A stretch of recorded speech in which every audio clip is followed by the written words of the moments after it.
Nisy ny fanambarana ny lalàna iraisam-pirenena momba ny zonim-piasa sy ny mpampiasa teto na rahana fanontaniana na simbaliny.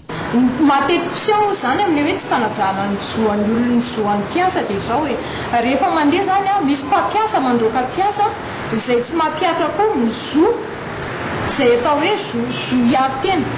Nambaran'ny président ny syndicat fa ny olona goavana indrindra amin'ny syndicat dia ny fampiarany fanjakana ny lalàna. Teny amin'ny commune ambanivohitra Ivato kosa hankalazana ny valomars dia nilahatra izy ireo nanao carnaval, tao ny fikambanam-behivavy, tao ny mpanao fanjakana, tao koa ny olon-tsotra sy ny maro hafa. Nisy fampirantiana isan-tsokajiny ary teo koa ny fampisehoana dihy isan-karazany mbola vaovao entin'ny lalao Estera. Ny asarbidiny toeran'ny vehivavy ao anaty fiarahamonina no loha hevitra nentina nankalazana ity valomarsa teto Ivato aéroport. Izany dia anaporofona ny fandraisan'ny vehivavy andraikitra fikambanana ray aman-dreny ampanahy sekoly samy nampiseho ireo ahitao vitany avokoa na teo amin'ny lamaody na ny taozavatra ary sakafo. Manana adidy-goavana tokoa ny vehivavy eto amin'ny commune Ivato aéroport. Izany indrindra no nampisehoany firaisan-kina no tarihany ramatoa vadin'ny ben'ny tanàna. Izy moa no reny nitarika ny etsiky ny valomarsa teto. Votoato moa zany dia fanehoana fa tena mampitazana ny avy atao amin'ny commune. Le izy sina moa zany fa zavatra nataonay dia filaharana anaovana carnaval zany miainga vary amin'ny cara Sainte-Thérèse Ivato aéroport dia tonga eto amin'ny commune. Tamin'ireo no nahitana an'io zany ny karazana vehivavy rehetra atao misy eto amin'ity commune ity. Misy ny karazana faritra enina zany eto dia naneo ny fomba fitafiny zareo izy ireo a dia naneo koa ny fomba fandizana izay mbola miseho hatramin'izao zany fandizana zany. Nanolotra lamasinina fanjairana ho an'ny fikambanam-behivavy ny ben'ny tanàna ahafahana mampianatra ny ireny te hiotra amin'ny fiainany.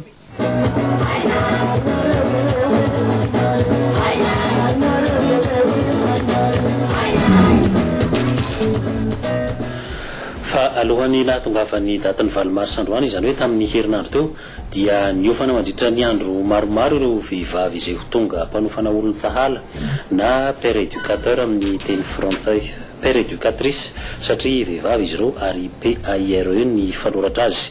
Hanentana ely amin'ny fiarahamonina izy ireo ka ny dispensaire Sizal no miantoka ny fiofanana. Ny vaovao entiny Narindra Rafenomanana.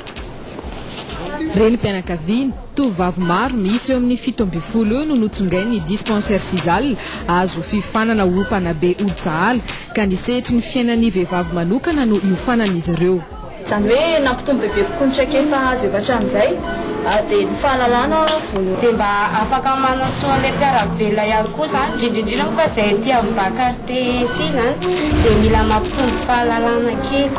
Mafy tokoa ny vehivavy tsy mba misy mananatra tsy manisy manolo indrindra eo amin'ny fahalalana erisetra mahazo vehivavy ara-pananana dia tsy maintsy indrindra fa eo amin'ilay tsy misy mianatra tsy maintsy atao ezahana manora an'ilay. Daritra herinandro ny fiofanana mba hahatongavana izy ireo ho mpanabe olo-tsahala. Raha jerena indrindrindrindra amin'ny lafiny fiarahamonina na mitoetra raha-pirenena inona mitratra dia vehivavy foana na sibatra ary izay mahatonga anay amin'ny Sizal mihitsy tsy mitsahatra mihitsy ikarakara sy anabe aleo vehivavy ireo ampita ny fahalalana izay anananay omena an'ireo mpanentana sy mpanabe olo-tsahala ireo mba ahafahany mizara any amin'ireo rahavavy namany zandry zoko namany. Homariky ny nanaovan'izy 17 mirahavavy fiofanana dia notolorana mari-pakasitrahana izy ireo. Tsy hijanona treo akory ity fiofanana ho an'ny vehivavy mpanabe olo-tsahala ity satria ezahana amparitaka ny fahalalana maro ho an'ny vehivavy mba ahafahany mahafantatra ny zony na eo amin'ny fiainany manokana na eo anivon'ny fiarahamonina misy azy koa. Ny vondrona Europeanina kosa hoentiny manamarika ny valomarsa dia hampanao fifaninanana amina firenena maro, fifaninanana izay natao ho an'ny ankizy ka nisy fampahafantarana izany fifaninanana natao hampanao vondrona Europeanina izany tetsy amin'ny Alliance Française etsy Andavamamba Narindra Rafenomanana sy Andriamantsy Andriamasy Hervelo. telo taona izay no efa nikarakarany ny vondrona eropeanina fifaninanana sary amin'ity indray midoraka ity vao andray anjara feno Madagasikara ka ankizy valo hatramin'ny 10 taona no fepetra afaka mandray anjara amin'izany fifaninanana sary izany miompana amin'ny loha hevitra ny fitoviana eo amin'ny ankizy vavy sy ankizy lahy hiara anangana tontolo avy mendrika nampahafantarina tamin'ny fomba ofisialy teto amin'ny Alliance Française Andavamamba izany ho mariky ny andro iraisam-pirenena ho an'ny vehivavy. Safidinay manokana zany androandroany ity any tanana fifaninanana antsara misokatra ho an'ny ankizy valo ka hatramin'ny 10 taona. Raha hitanareo le thème ao anatin'le fifaninanana dia resaka ny hoe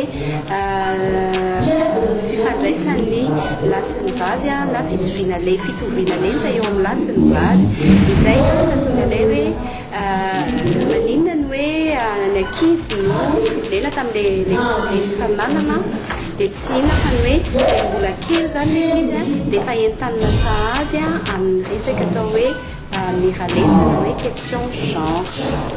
Amin'ny faha-efatra amby folo ny volana May ny farafanaterana Sanganasy alefany amin'ny délégation-ny vondrona eropeanina Tour-Zital Lakorondrano Riana Fasivy boîte postale 749 Antananarivo miara-miasa amin'ny vondrona eropeanina amin'ity fifaninanana ity ny firenena mikambana. Ity vaovao manaraka ity kosa dia ahitantsika ny fandraisana anjara ny vehivavy ezaky ny fikambanam-behivavy amin'ny fanatsarana ny fiainan'ny mpiarabelona aminy. Ohatra amin'izany ny pompon-drano eny amin'ny sekoly fanabeazana fototra ny Ambody Fotsy izay ezaky ny fikambanam-behivavy no nentinana azy. Narendra Rafeny Manana sy Ambinitsoa Andriamaservelo. Fikambanam-behivavy maromaro no niarana nanao asa soa ka pompon-drano fisotro madio no ezahana natao homena ny EPP ny Ambody Fotsy novidina manokana ity sekoly ity satria efa tao anatiny tetik'asan'izy ireo ny famatsiana rano fisotro madio mba hitsinjovana n'ireo ankizy mpianatra ho an'ny aviny satria ho avy ny firenena rahatr'izay notokanana tamin'ity andro ny 20 mars andro eran-tany natokana ho an'ny vehivavy ity izao pompon-drano eto amin'ny EPP ny Ambody Fotsy izao. Fa amin'izao fankalazana ny 20 mars izao kosa ireo zanaky toliara miasa eo an'nivony birao ny fahefana avy ny tetezamita dia nitsidika ny Manaya teny amin'ny hôpitaliny be filatanana tamin'ny tolakandro teo i Manaya izay fantatsika fa niarany herisetra tany Liban ka latsakaretina ary nitondra takaitra no tody eto Madagasikara ka mitondra fanampiana ho fankahirezana ny Manaya sy ny fianakaviany ireo zanaky toliara ireo Hery Rakotomalala. Amin'ny fankalazana ny andron'ny vehivavy tamin'ity 20 martsa 12 ity dia tsy nahatonondra mpikambana anivon'ny fahefana avy ny tetezamita no taren'ny filohalefitra Jean Lainiriko sy ireo mpikambana amin'ny Achaté tsy miondra Thomas sy Reposa Julien ary ny mpiara-miasa rehetra avy any amin'ny faritra Toliary no nanatanteraka famangina Andramatoa kely Clémentine Manaya général tamin'ny Liban.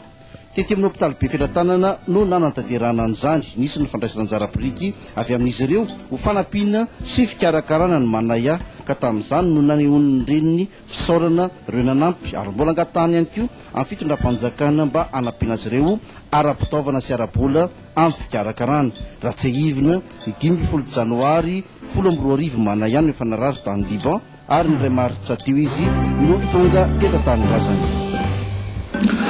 Avelantsika eo ny ako ny fankalazana ny 20 mars fa hitodika amina vaovao sosialy hafa isika tamin'ny 570 no nitsangana ny fikambanana ZAM na ny zanak'Andemaka Miray any amin'ny 700 ano any isan'ny mpikambana ankehitriny ka tamin'ny asabotsy teo dia ny famoroteny Androibe izy ireo nanatosa fihaonana fanao isan-taona sady namariparitra ny asa fampandrosoana izay tokony hiantsoroana amin'ity taona 14 ity Janindrify Malala.